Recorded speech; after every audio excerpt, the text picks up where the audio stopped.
దయచేసి ఇది గమనించగలరు.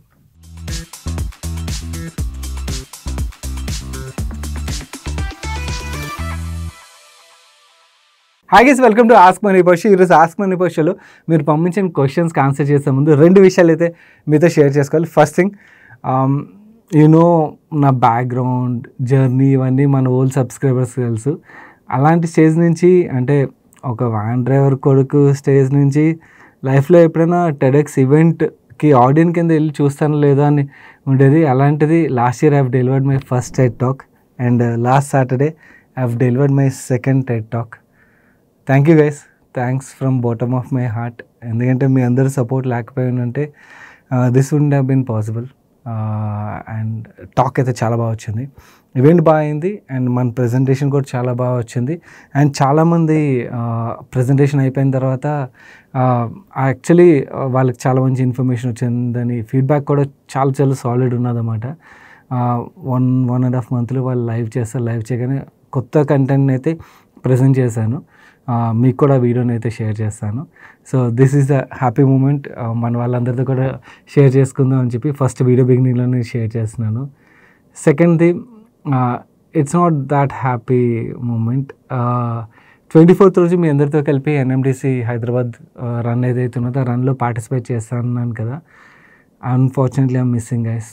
యాక్చువల్ సేమ్ డే ఒక మేజర్ ఈవెంట్ ఒకటి ముంబైలో జరుగుతున్నది.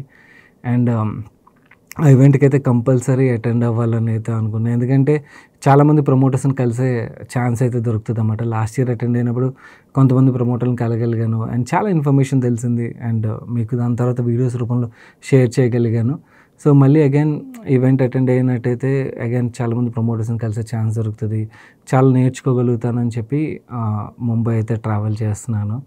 సో ఆ ఈవెంట్ ఉండడం వల్ల ఈసారి రన్లో మిమ్మల్ని అయితే కలలేను. ఐ రియలీ ఆస్పైర్డ్ అందరితో కలిసి మన వాళ్ళతో పరిగెడదాం బాగుంటుంది అని చెప్పి అయితే అనుకున్నాను. But I'm missing it. అందుకని 1 వీక్ ముందే, అంటే ఈవెంట్ కాదు బట్ 1 వీక్ ముందే పరిగెత్తేద్దామని హాఫ్ మ్యారథాన్ అయితే కంప్లీట్ చేద్దామని ఏం పెట్టుకున్నాను. And Ladakh marathon is on. So ఒక గుడ్ న్యూస్, ఒక నాట్ సో గుడ్ న్యూస్. ఇప్పుడు మీరు పంపించిన క్వశ్చన్స్లోకి అయితే వెళ్ళిపోదాం. ఈ క్వశ్చన్ని సతీష్ చంద్ర గారు అడుగుతున్నారు. Recently Blue Spring and Digitide which have been demerged and listed from Cuscop. Digitide, which is in the business of AA, and Negen Capital have recently added Blue Spring to their portfolio. Stock PE looks attractive. Your views on these companies? చాలా interesting pick అండి. ఎందుకంటే actually క్వస్ కింద చాలా మంచి బిజినెస్లు ఉన్నాయి. కాకపోతే Quess ఏంటంటే మనకి man power and staffing related కంపెనీగా పర్సెప్షన్ ఉంటుంది. కాబట్టి ఆ అండర్లో ఉన్న మిగిలిన బిజినెస్లు ఏవైతే దానికి సరైన వాల్యుయేషన్ అయితే ఇప్పటివరకు రాలేదు. అందుకని మేనేజ్మెంట్ కూడా అది ఫీల్ అయ్యి ఆ బిజినెస్ని అయితే సపరేట్ చేశారు. హోప్ఫుల్లీ ఈ బిజినెస్లకి చాలా మంచి వాల్యుయేషన్ మార్కెట్ ఇస్తుందని అయితే అనుకుందాం. ఫస్ట్ బిజినెస్ గురించి అర్థం చేసుకున్నట్టయితే క్వస్ ఏం చేస్తుంది, ఓవరాల్గా మీరు డీమార్ట్లోని క్వస్ యొక్క స్టాఫ్ని చూసి ఉంటారు, క్వస్ లోగోతో కనబడతారు. ఆర్ ఏదైనా షాపింగ్ మాల్కి వెళ్ళినప్పుడు మీకు అక్కడ ఫెసిలిటీ మేనేజ్మెంట్ స్టాఫ్లోని క్వస్ లోగోతో కనబడతారు చూడండి. అలానే man power and staffing work మాత్రమే కాకుండా ఓవర్ ఏ పీరియడ్ వీళ్ళు ఏం చేశారంటే వీళ్ళు టెక్నాలజీ రిలేటెడ్గా కూడా చాలా అడ్వాన్స్మెంట్ సైడ్ వర్క్ చేశారు. అండ్ అలాగే మనకి మీరు JLL వినే ఉంటారు, చాలామంది ఐటీ కంపెనీస్లో వర్క్ చేసే వాళ్ళకి వాళ్ళ ఐటీ టవర్స్ ఏవైతే ఉంటే JLL మేనేజ్ చేస్తుంటుంది అన్నమాట. JLL ఏంటంటే అసెట్ మేనేజ్మెంట్, ఫెసిలిటీ మేనేజ్మెంట్లో ఉంటుంది. వీళ్ళు అదే స్పేస్లోని వీళ్ళు బ్లూ స్ప్రింగ్ అనే కంపెనీ ఏదైతే ఉందో సర్వీసెస్ అయితే ప్రొవైడ్ చేస్తుంది అన్నమాట. నో ఈ 3 బిజినెస్ని వీళ్ళు ఇప్పుడు సపరేట్ చేస్తారన్నమాట. క్వస్ కింద మనకి man power and staffing related business ఉన్నది, which is low margin business and అలాగే కొంచెం కమోటైజ్డ్ బిజినెస్ అన్నమాట. అండ్ మనకి బ్లూ స్ప్రింగ్ అండ్ అలాగే డిజిటైడ్ బిజినెస్ ఏదైతే ఉందో డిజిటైడ్ టెక్నాలజీ రిలేటెడ్ వర్క్ చేసే కంపెనీ. అండ్ అలాగే మనకి బ్లూ స్ప్రింగ్ విషయంకి వచ్చేసరికి asset management and facility management related services provide చేసే కంపెనీ. ఇక్కడ కొంచెం మార్జిన్స్ అవి కొంచెం బెటర్ ఉంటాయి compare to normal man power and staffing బిజినెసెస్తో compare చేసినట్టయితే. నో ఫస్ట్ బ్లూ స్ప్రింగ్ గురించి మాట్లాడుకుందాం, దాని తర్వాత డిజిటైడ్ గురించి మాట్లాడుకుందాం. ఈ బ్లూ స్ప్రింగ్ విషయంకి వచ్చేసరికి ఈ బ్లూ స్ప్రింగ్ అండర్లోనే మనకి మల్టిపుల్ బ్రాండ్స్ అయితే కనబడతాయి. వీళ్ళ facilities and food services segment ఏదైతే ఉన్నదో మేజర్ రెవెన్యూ కంట్రిబ్యూటర్. ఈ సెగ్మెంట్లో 2 బ్రాండ్స్ ఉంటాయి. ఏవోన్ అని చెప్పి మీకు ఇక్కడ లోగో చూపిస్తాను. ఈ లోగో తోని యూనిఫామ్లోని మీ ఆఫీస్ అంటే ఐటీ టవర్స్లో వర్క్ చేస్తున్నట్టయితే మీ క్యాఫ్టేరియాలో కానీ మీ ఆఫీస్ స్పేస్లో కానీ చాలామంది కనబడి ఉంటారు. అది యాక్చువల్ బ్లూ స్ప్రింగ్ అండర్లో వస్తుందన్నమాట. అండ్ అలాగే ఇండియా ఫుడ్స్ అని చెప్పి ఇక్కడ లోగో చూపిస్తున్నాను చూడండి. ఇక్కడ ఏంటంటే మనకి క్యాఫ్టేరియాలోని ఫుడ్ సర్వీస్ చేయడం, లేకపోతే పెద్ద పెద్ద ఈవెంట్స్ ఉంటాయి చూడండి, ఆ ఈవెంట్స్ టైంలోని మనకి క్యాటరింగ్ రిలేటెడ్ సర్వీసెస్ ప్రొవైడ్ చేయడం, ఇవన్నీ కూడా వీళ్ళు ప్రొవైడ్ చేస్తారు. కరెంట్లీ 60% రెవెన్యూ ఇక్కడి నుంచి వస్తుంది. అండ్ ఇవి మాత్రమే కాకుండా వీళ్ళు ఓవరాల్గా అంటే ఈ సెగ్మెంట్లో ప్రొవైడ్ చేసే సర్వీసెస్ మీరు ఇక్కడ స్క్రీన్ మీద చూడొచ్చు. అండ్ అలాగే టెలికామ్ ఇండస్ట్రీలోని వీళ్ళకి అగైన్ ఇక్కడ 2 బ్రాండ్స్ అయితే ఉన్నాయి. మనకి టవర్స్ ఒక ఆపరేషన్ మెయింటెనెన్స్ ఇలాంటి యాక్టివిటీస్ అన్నిటికీ వీళ్ళు సర్వీసెస్ ప్రొవైడ్ చేస్తారు. నెక్స్ట్ వీళ్ళ segment telecom and industry segment ఏదైతే ఉన్నదో ఇక్కడ వీళ్ళకి 2 బ్రాండ్స్ ఉన్నాయి. ఇక్కడ స్క్రీన్ మీద చూపిస్తున్నాను చూడండి. ఇక్కడ ఏం చేస్తారంటే మనకి టెలికామ్ టవర్స్ ఉన్నాయనుకోండి, వాటి యొక్క operation and maintenance related activity ఉంటుంది. ఇలాంటి వర్క్స్ ఏవైతే ఉంటాయో మీకు ఇక్కడ స్క్రీన్ మీద చూపిస్తుంది, ఈ సర్వీసెస్ అన్ని ప్రొవైడ్ చేస్తారు. కరెంట్లీ ఈ సెగ్మెంట్ నుంచి వీళ్ళకి 19% రెవెన్యూస్ వస్తున్నాయి. థర్డ్ వీళ్ళది సెక్యూరిటీ సర్వీసెస్ సెగ్మెంట్. టెర్రియర్ అన్న వీళ్ళ బ్రాండ్ ఉన్నదన్నమాట. ఈ బ్రాండ్ ద్వారా వీళ్ళు మనకి వేరియస్ ఆఫీసెస్ దగ్గర అవ్వచ్చు, లేకపోతే ఫ్యాక్టరీస్ దగ్గర అవ్వచ్చు, సెక్యూరిటీ సర్వీసెస్ అయితే ప్రొవైడ్ చేస్తారు. కరెంట్లీ ఇక్కడ నుంచి వీళ్ళకి 19% రెవెన్యూ అయితే వస్తుంది. అండ్ ఇది మాత్రమే కాకుండా ఫౌండ్ ఇట్ అని చెప్పి జాబ్ సర్చ్ ప్లాట్ఫామ్, మనకి నౌకరీ లాగా ఒక ప్లాట్ఫామ్ని అయితే వీళ్ళు స్టార్ట్ చేశారు. ఏఏ డ్రివెన్ అంటే రెజ్యూమ్ రిలేటెడ్ సర్వీసెస్ ఆర్ మనకి నౌకరీ ఆఫర్ చేసే సర్వీసెస్ ఏవైతే ఉంటే సేమ్ సర్వీసెస్ వీళ్ళు ఈ ఫౌండ్ ఇట్ కింద కూడా ప్రొవైడ్ చేస్తామని చెప్తున్నారు. జస్ప్రీత్ బుమ్రా గారిని బ్రాండ్ అంబాసిడర్ కింద కూడా పెట్టుకున్నారు అన్నమాట. కరెంట్లీ ఇక్కడ నుంచి పెద్ద రెవెన్యూ కంట్రిబ్యూషన్ అయితే రావట్లేదు, but this is one segment వాళ్ళు చాలా పాజిటివ్గా అయితే మాట్లాడుతున్నారు అన్నమాట. ప్రజెంట్ అయితే బ్లూ స్ప్రింగ్కి ఈ సెగ్మెంట్స్ అన్నింటినీ కలిపి 1000+ క్లయింట్స్ అయితే ఉన్నారు అండ్ 85,000+ స్టాఫ్ వీళ్ళ దగ్గర ఉన్నారు. సో ఓవరాల్గా వీళ్ళు ప్రొవైడ్ చేసే సర్వీసెస్ అయితే ఇవి. మీకు ఈ బిజినెస్ చాలా ఈజీగా అర్థమైంది అనుకున్నాను. అండ్ ఈ బిజినెస్ మనం ఈజీగా ట్రాక్ కూడా చేయగలం.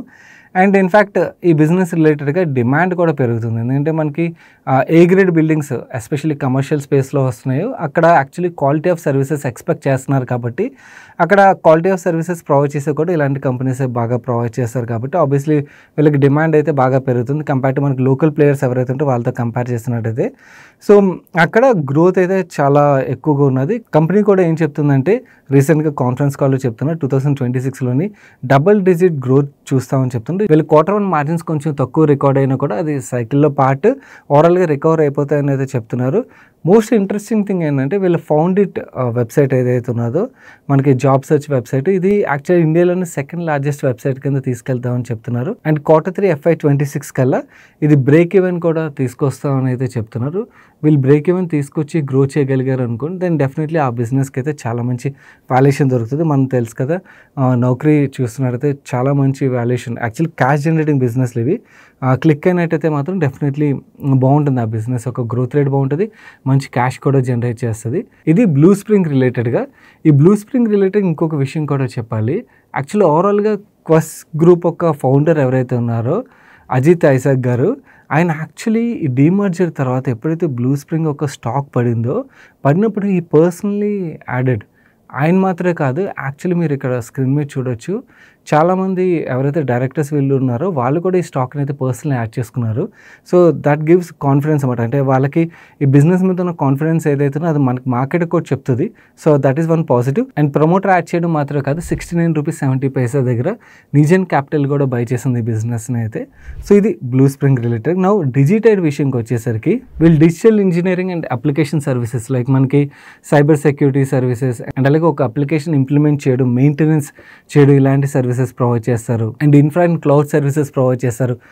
చాట్ బౌట్ సర్వీసెస్ ప్రొవైడ్ చేస్తారు. అండ్ అలాగే voice based, non voice based BPO services, అదే BPM సర్వీసెస్ని కూడా వీళ్ళు ప్రొవైడ్ చేస్తారన్నమాట. ఈ బిజినెస్లోని ప్రజెంట్ చూసినట్టయితే వీళ్ళు ఇవన్నీ మాట్లాడుతున్నారు, కానీ యాక్చువల్లీ ఈ BPM సర్వీసెస్ ఏవైతున్నాయో ఇక్కడ నుంచే వీళ్ళకి మేజర్ రెవెన్యూ అయితే వస్తున్నది.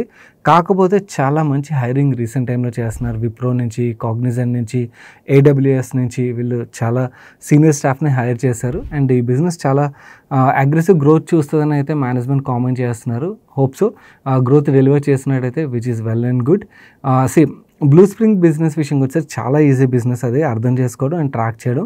అండ్ డిజిటైడ్ బిజినెస్ విషయంకి వచ్చేసరికి టెక్ రిలేటెడ్గా ఐడియా ఉన్న వాళ్ళకి, టెక్ రిలేటెడ్గా ట్రాక్ చేయగలిగిన వాళ్ళకి this is another business which you can track. ఓవరాల్గా ఈ డీమర్జర్ ఏదైతే ఉన్నదో ఈ 2 బిజినెస్లో ఒక వాల్యూ అన్లాకింగ్ జరుగుతుంది అని అయితే యాంటిసిపేట్ చేద్దాం. జరిగినట్టయితే ఈవెన్ షేర్ హోల్డర్స్ కూడా they will make very good money. మన నెక్స్ట్ క్వశ్చన్ ప్రశాంత్ గారు అడుగుతున్నారు. I'm 36 years old, married and I have 5 years old son. My wife and me working and we fall under 30% tax bracket. My question is, I'm an equity guy. I park 80% of my money in well-diversified mutual funds and 20% in stocks and ETFs. But we are planning to park in FD as an emergency fund. My in-laws are not taxpayers. They generate income from agriculture, whereas my parents are government officials. My question is, how can we go with the FD option without paying tax on profit? I heard 50k exemption on FD interest. Is it applicable for us? If it is applicable, can we keep 3 FDs in 3 banks in 3 usernames, maturing 1 year, 2 year and 3 years respectively? Make sure to generate interest below 50,000 every year through an app like Stable Money. Prashant గారు మీరు ఇక్కడ కొంచెం confuse అవుతున్నారు. TDS వేరు, income tax వేరు. Banks మనకి interest income ఏదైతే pay చేస్తాయో ఆ పే చేసేటప్పుడు ఆ టీడీఎస్ రిలేటెడ్గా ఉన్న ఎగ్జామ్షన్ అది. బట్ ఎఫ్డి నుంచి జనరేట్ అయ్యే ప్రతి రూపాయి ట్యాక్సబుల్లే. ఓకే, మీరు ఏదైతే ట్యాక్స్ ల్యాబ్లో ఉంటారో దాని ఆధారంగా ట్యాక్స్ పే చేయాల్సిందే. ఒకవేళ ఎవరైనా కూడా ఈ న్యూ ట్యాక్స్ రెజ్యూమ్ బట్టి 12 లక్షల కన్నా బిలో ఉన్నారు, ఇంట్రెస్ట్ ఇన్కమ్తో కలిపి వాళ్ళు బిలో ఇన్కమ్లో ఉన్నారనుకోండి, దెన్ ఇన్ దట్ కేసు వాళ్ళు ట్యాక్స్ పే చేయాల్సిన అవసరం లేదు. బట్ ఎవరైనా కూడా అంతకన్నా ఎక్కువ ఇన్కమ్ జనరేట్ చేస్తున్నట్టయితే వాళ్ళు ఏ స్లాబ్లో ఉంటే ఆ స్లాబ్ ప్రకారం అది మీ ఇన్కమ్కి యాడ్ అయిపోద్ది, మీరు ట్యాక్స్ కట్టాల్సిందే. సో అది ఎగ్జామ్షన్ కాదు, ఫస్ట్ అది కన్ఫ్యూజ్ అవ్వద్దు.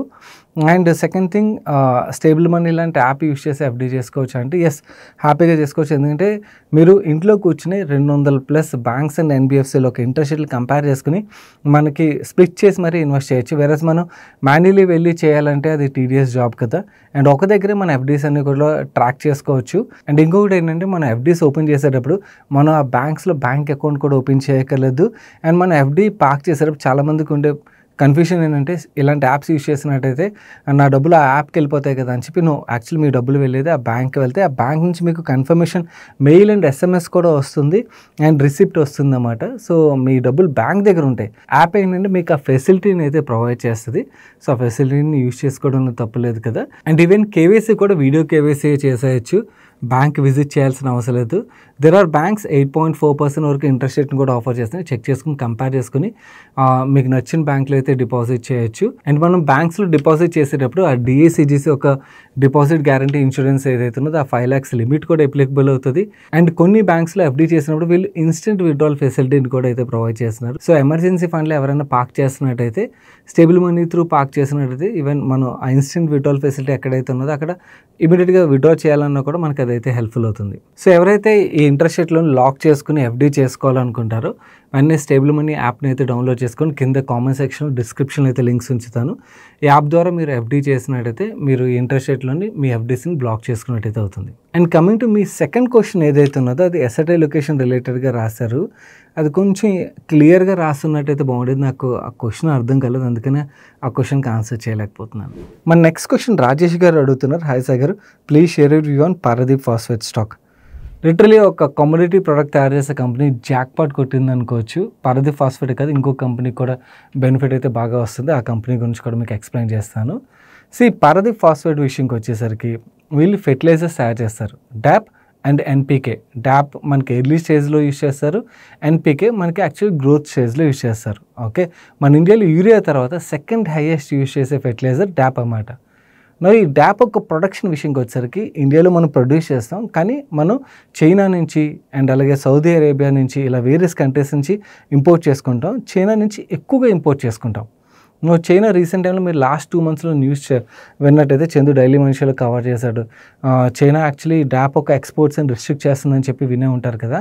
ఆ ఎక్స్పోర్ట్స్ ఎంతలా రిస్ట్రిక్ట్ చేశారంటే మనకి డాప్ అవైలబిలిటీ 2024 నుంచి 2025కి కంపేర్ చేసి చూసినట్టయితే ఆల్మోస్ట్ 40% డ్రాప్ అయిపోయిందన్నమాట.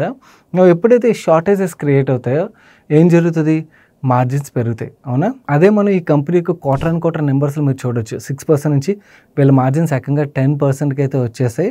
అండ్ అలాగే యాక్చువల్ షార్టేజ్ క్రియేట్ అయినప్పుడు ఫార్మర్స్ కూడా ఏం చేస్తారు, బ్లాక్ మార్కెట్లో కొనుక్కోవడానికి అది ప్రయత్నిస్తారు. అదే ఓవరాల్గా మార్కెట్లో అయితే నడుస్తుందన్నమాట. నువ్వు ఎవరి దగ్గర అయితే డాప్ ఫెసిలిటీస్ ఉంటాయో, okay, they are going to mint money.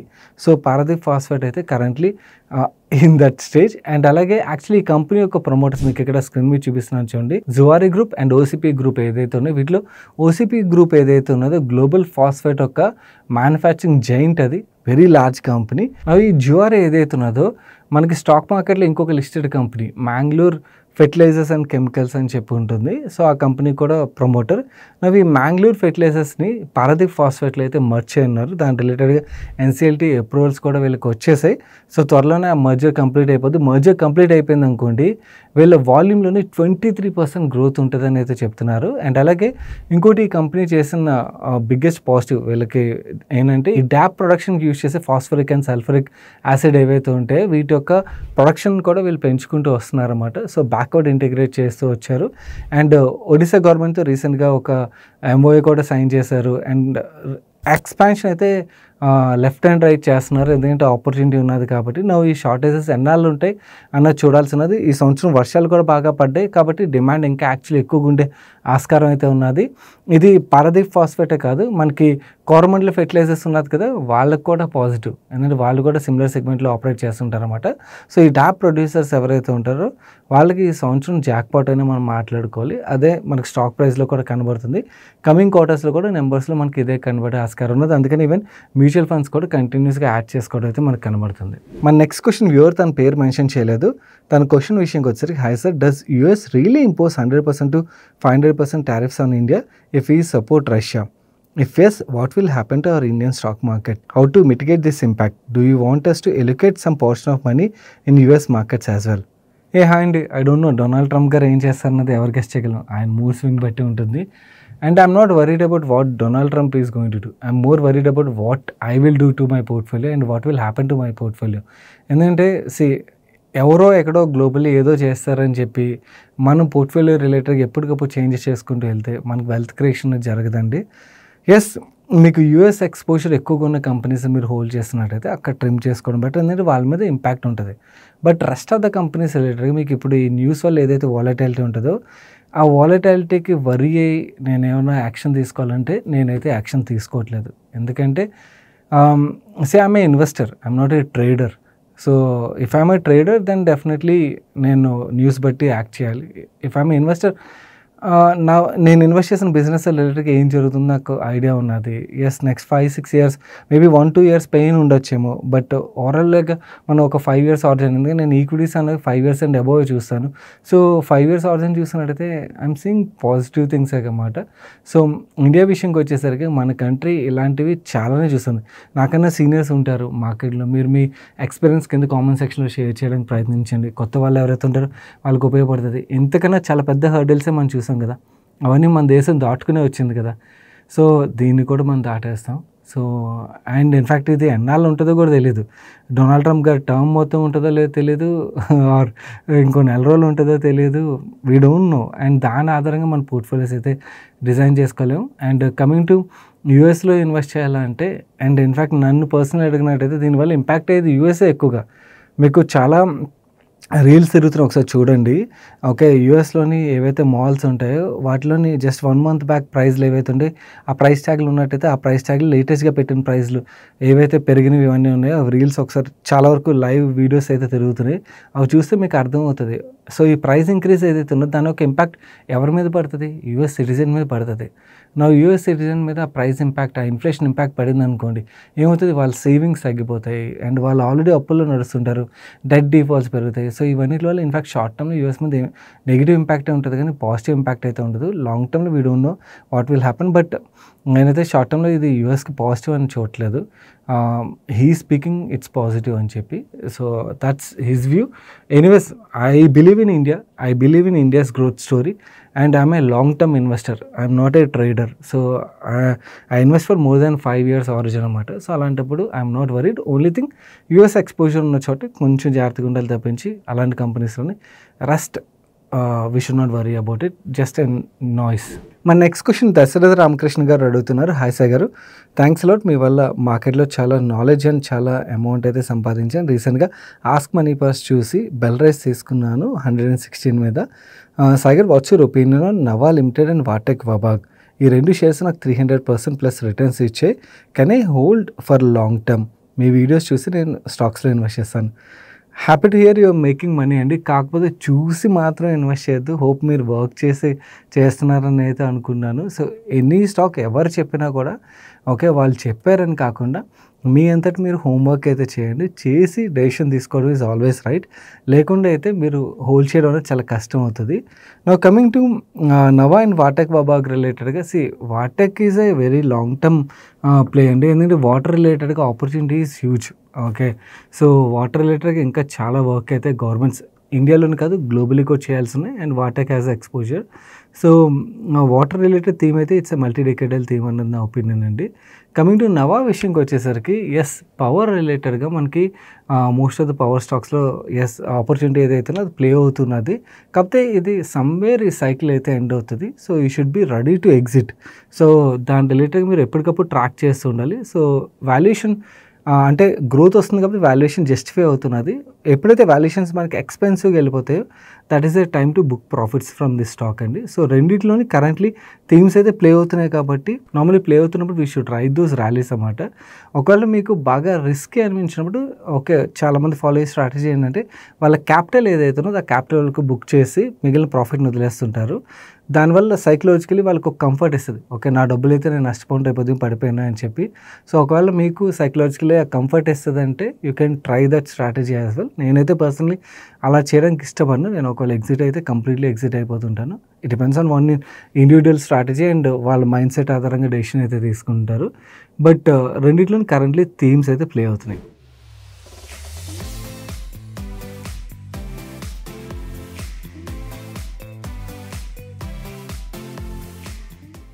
నా వీరే సండే ఫండే సజెషన్ విషయంకి వచ్చరికి 3 మూవీస్ గురించి అయితే మాట్లాడుకుందాం.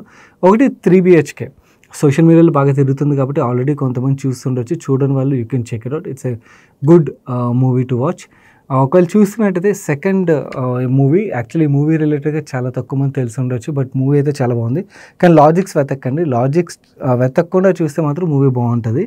సేమ్ అమెజాన్ ప్రైమ్లోనే స్ట్రీమ్ అవుతున్నది. మార్గన్ అని చెప్పి విజయ్ యాంథనీది, worth watching, Tamil dub movie.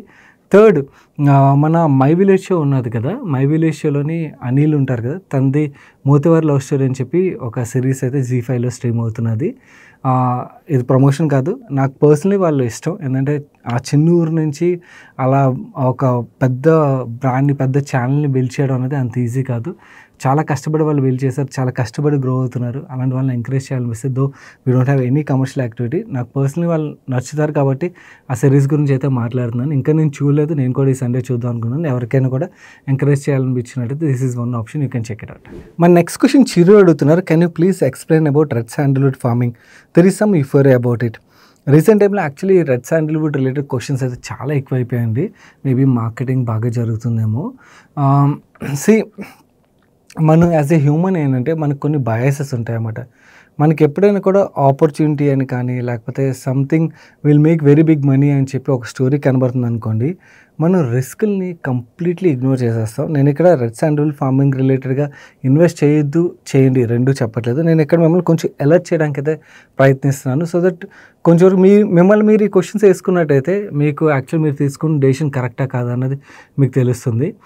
First question మీరు అంటే ఎలాంటి ప్రాపర్టీ కొనాలని ఆలోచిస్తున్నప్పుడు అడగాల్సిన విషయం ఏంటంటే, మీరు ఎక్కడైతే ఈ ప్రాపర్టీని కొనాలనుకుంటున్నారో ఓకే, ఆ చుట్టుపక్కల ఏరియాలోని ప్రాపర్టీ ప్రైస్ ఎంత ఉంది, సేమ్ ప్రైస్కే వీళ్ళు అమ్ముతున్నారా లేకపోతే ఇంకా పెంచేసి ఇన్ఫ్లేట్ చేసి అమ్ముతున్నారా, ఇది ఒక క్వశ్చన్ మీరు చెక్ చేసుకోవాల్సింది, క్రాస్ చెక్ చేయాల్సింది.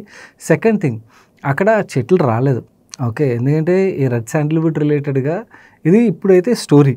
ఎందుకంటే నిజంగా ఇక్కడ రెడ్ శాండల్వుడ్ ఫార్మింగ్ జరిగి దాని ద్వారా డబ్బులు సంపాదించిన వాళ్ళు ఎవరైనా చాలామంది ఉన్నారా అంటే మనకు అలాంటివి లేవు కదా, అలాంటివి ప్రాక్టికల్ కేసులు లేవు కాబట్టి.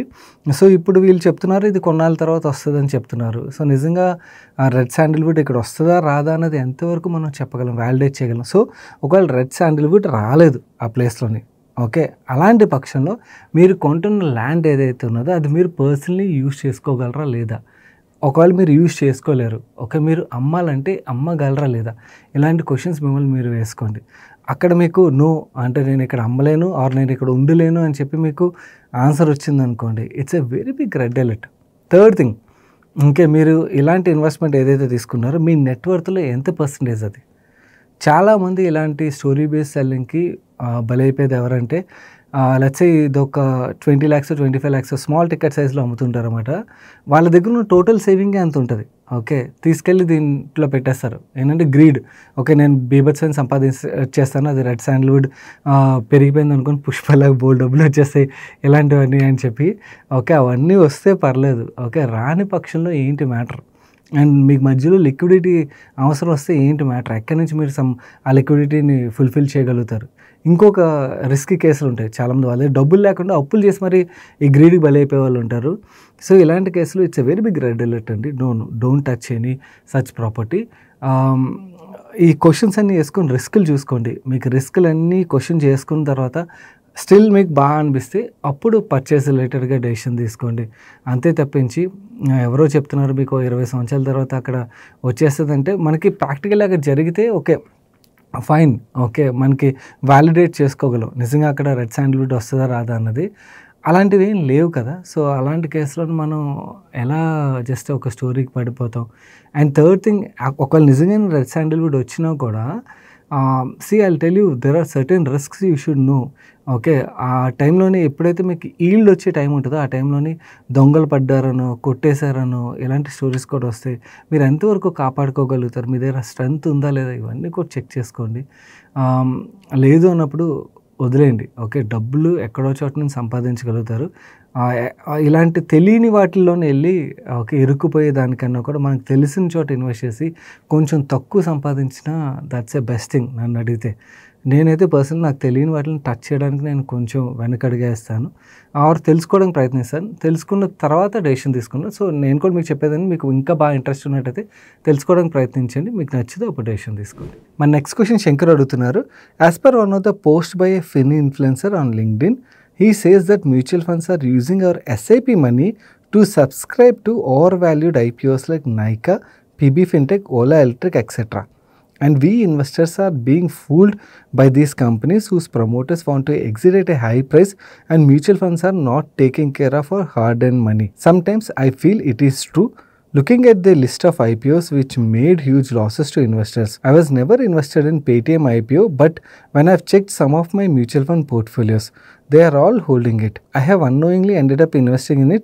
Is there no SEBI rule to prevent them from subscribing? No అండి, పోర్ట్ఫోలియోని స్టాక్ సెలెక్షన్ రిలేటెడ్గా రెగ్యులేటరీ ఇన్వాల్వ్మెంట్ ఉండదు. అండ్ ఇన్ఫ్యాక్ట్ ఉండకూడదని అయితే నేను బిలీవ్ చేస్తాను.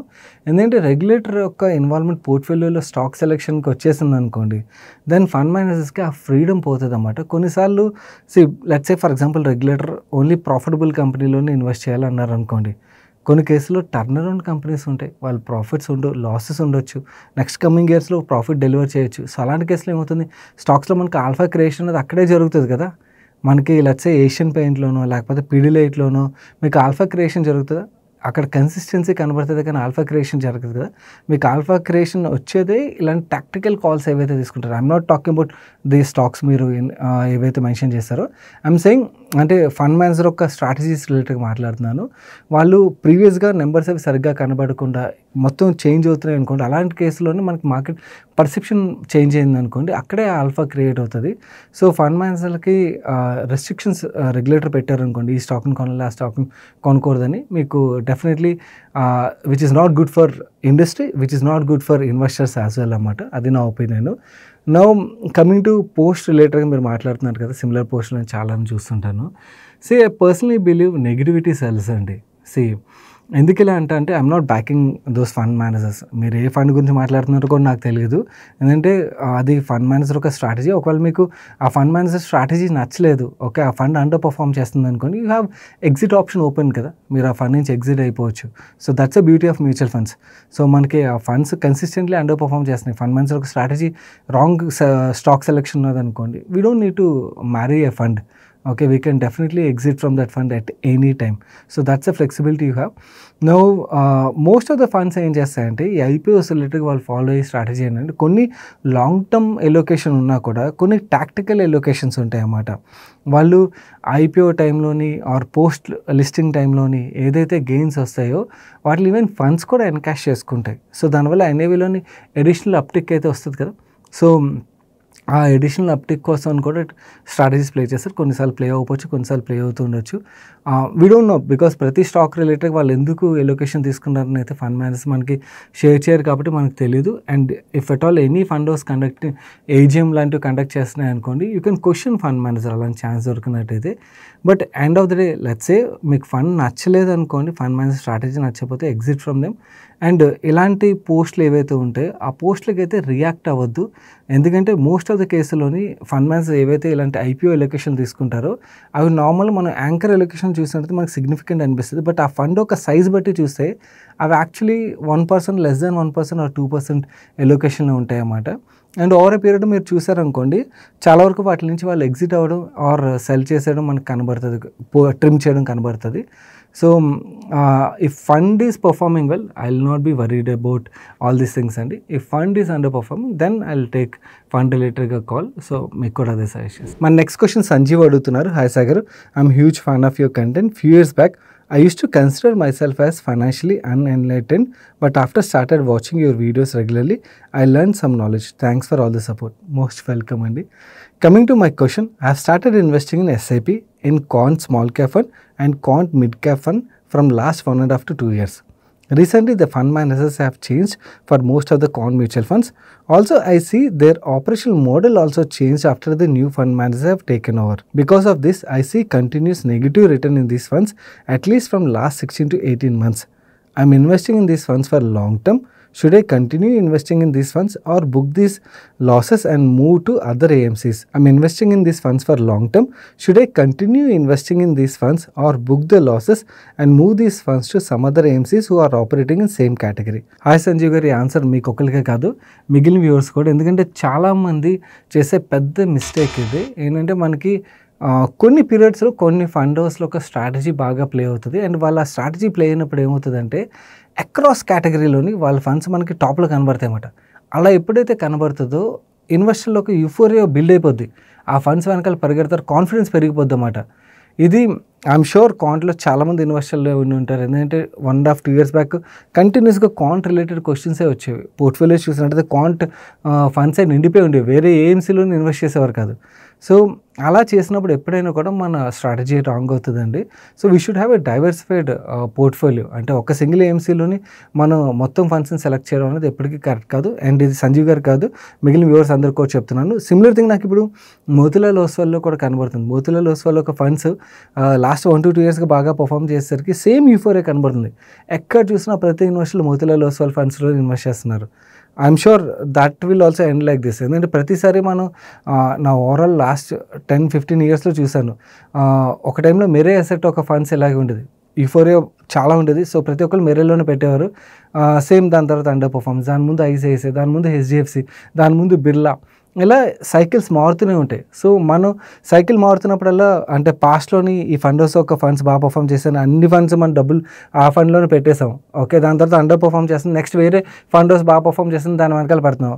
పెట్టిన తర్వాత మళ్ళీ ఆ ఫండ్ హౌస్ అండర్ పర్ఫామ్ చేస్తాం, మళ్ళీ వేరే ఫండ్ హౌస్ వెనకాల పరిగెడతాం. సో అలా పరిగెడుతూ మనం పోతూ ఉంటే మనకి రిటర్న్స్ ఎప్పుడు వస్తాయి? పాస్ట్ వెనకాల పరిగెడితే మనకి ఫ్యూచర్ పార్ట్ ఏంటి, మనం చూడాల్సిన ఫ్యూచర్ పార్ట్ కదా. సో అందు గురించి అని ఆల్వేస్ గుర్తుంచుకోండి. ఓకే, మీ పోర్ట్ఫోలియో ఏదైతే ఉంటుందో mutual fund portfolio diversify across AMCs. Okay, don't park in single AMC.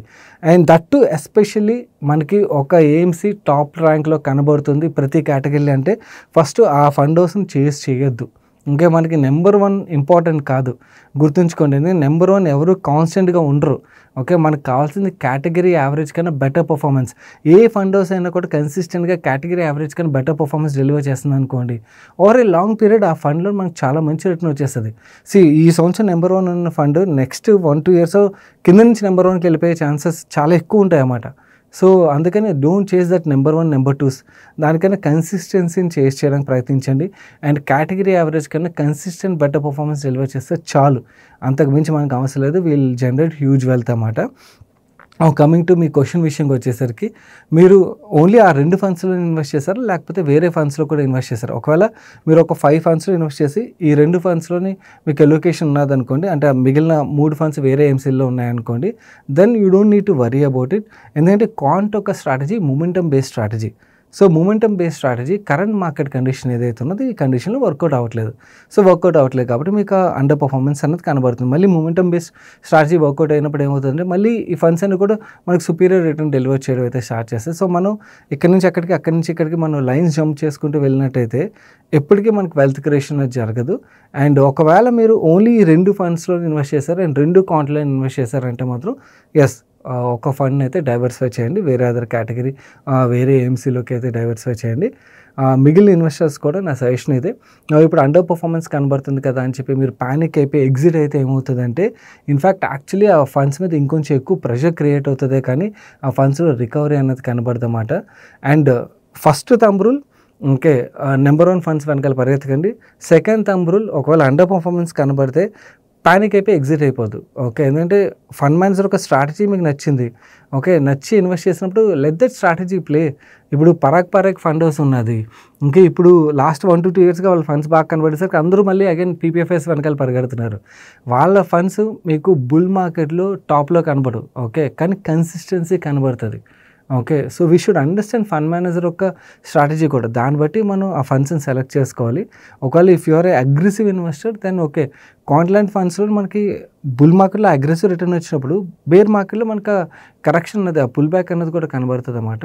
So if you are that aggressive investor you don't need to worry about it. Fund house wise it's not bad fund house and fund manager change ఇవన్నీ కూడా మీకు ఏంటంటే size పెరిగే కొద్దీ ఏమవుతుంది, Quant was a very very small AMC. ఈ bull cycle ఏదైతే ఉందో పోస్ట్ కోవిడ్ ర్యాలీ ఏదైతే ఉందో దీంట్లోనే వాళ్ళకి చాలా మనీ వచ్చేసింది. సైజ్ పెరిగినప్పుడు ఏమవుతుంది, వాళ్ళు న్యూ ఫండ్ మేనేజర్ని యాడ్ చేస్తారు అండ్ ఈచ్ ఫండ్కి ఒక్కొక్క ఫండ్ మేనేజర్ని నియమిస్తారు. బట్ వాళ్ళ స్ట్రాటజీ అయితే సేమ్ స్ట్రాటజీ అన్నమాట. స్ట్రాటజీ చేంజ్ అయినట్టుగా అయితే నాకు కనబడలేదు. సో ఆ స్ట్రాటజీ బట్టి అయితే మాత్రం నెక్స్ట్ బుల్ సైకిల్లోని బేసికలీ మూమెంటమ్ ఫండ్స్ అన్ని కూడా మనకు బుల్ సైకిల్ బాగా పర్ఫామ్ చేస్తాయి. You have to wait for that bull cycle. మన నెక్స్ట్ క్వశ్చన్ ఫణీంద్ర గారు అడుగుతున్నారు. Recently I have observed that many PSU banks and some NBFCs are trading at below book value. Some are even at 0.9x to the book value. My basics are telling me they are trading cheaply, but is the price to book correct metric to gauge banks and NBFCs? I already have 15% exposure in direct stock portfolio to PSU banks.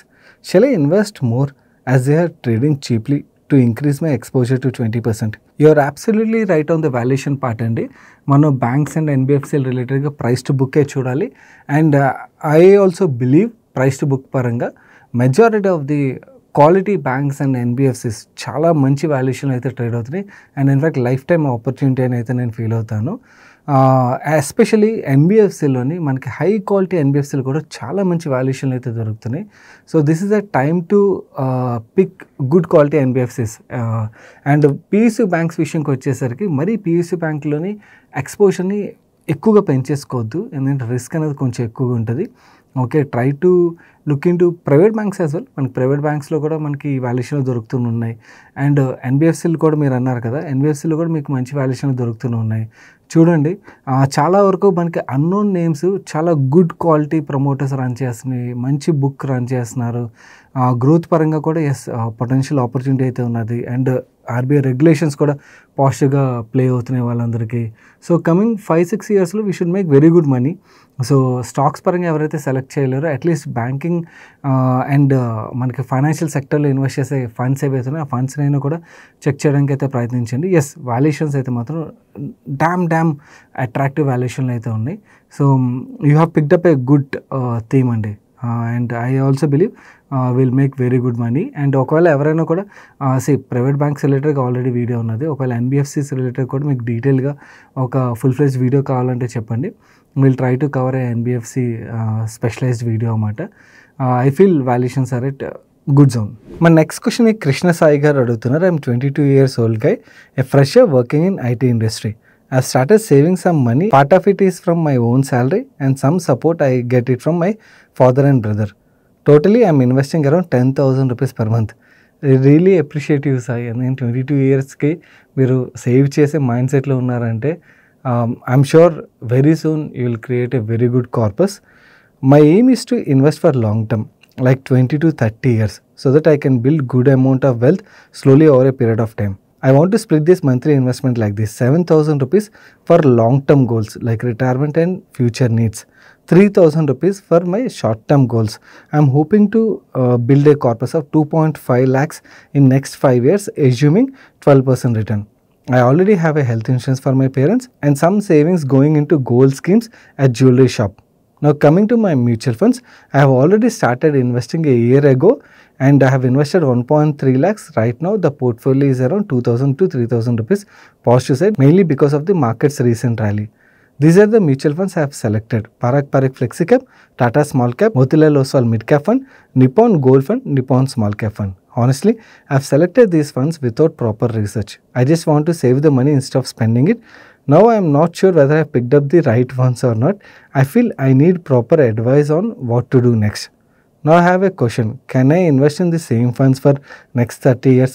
Or do I need to change these funds every 5 years? First of all మీరు actually research లేకుండా select చేస్తున్నారు, కానీ మంచి ఫండ్స్ని select చేసుకున్నారండి. So మీ age ఇవన్నిటిని consider చేసినట్టయితే proper actually selection, very good selection ఇది. నా coming to fund churning part విషయంకి వచ్చేసరికి there is no thumb rule you have to churn.